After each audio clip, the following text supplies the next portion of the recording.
Daddy mo alam. Humingi po ako ng tulong. Pinalayas po ako ng amo ko. Pagkatapos nilang sabihin, napupuntalin ako sa pulis dahil nagnakaw daw ako. Pero hindi nila ako dinala. Sinira nila yung cellphone ko.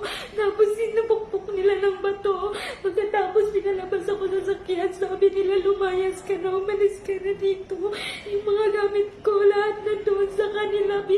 Lahat yun, tinapon nila.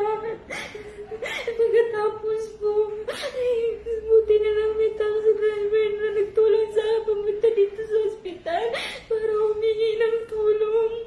Tulungan niyo po sana ako. Sa Davao City po ako, humingi na po ako ng tulong sa agency ko. Sa Manila po, sa LSG po, Manpower. Dito po sa Aplak. Hindi rin po ako tinulungan. Isang buwan na po ako humingi ng tulong pero wala pong tulong na dumarating. Sinaktan po ako dito na ako ko kinalmot dito. Pagkatapos pinupok ako dito ng anak niya.